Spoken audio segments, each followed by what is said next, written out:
ایک مرتبہ شیطان حضرت موسیٰ علیہ السلام کے پاس آیا اور کہنے لگا کہ آپ کو اللہ تعالیٰ نے رسول اور پیغمبر بنایا ہے اور آپ سے براہ راست گفتگو بھی فرماتے ہیں۔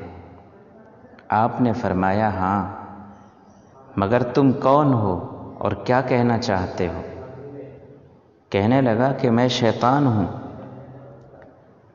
آپ اللہ تعالیٰ سے سوال کیجئے کہ تیری ایک مخلوق تجھ سے توبہ کرنا چاہتی ہے۔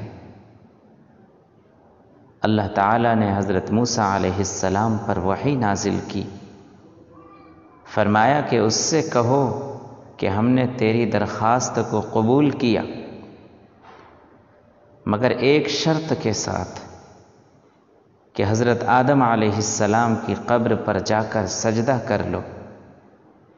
جب تو سجدہ کر لے گا تو میں تیری توبہ قبول کر لوں گا اور تیرے سارے گناہوں کو معاف کر دوں گا۔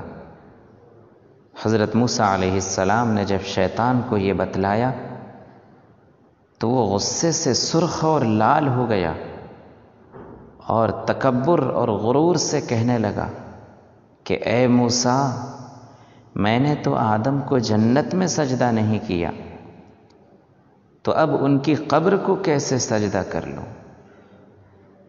چنانچہ اس نے سجدہ نہیں کیا، اسی لیے اللہ تعالیٰ نے بھی اس کے گناہوں کو معاف نہیں کیا۔ سچ ہے تکبر عزازیل را خار کرد، کہ تکبر اور گھمنڈ نے ابلیس کو، شیطان کو، عزازیل کو ذلیل اور رسوا کر دیا۔ بزندان لعنت گرفتار کرد، لعنت اور ملامت کے قید خانے میں ہمیشہ ہمیش کے لیے گرفتار کر دیا۔ اللہ تعالی ہم سب کو تکبر اور غرور سے بچائے اور اپنی عبادت میں اخلاص اور للہیت عطا فرمائے، آمین۔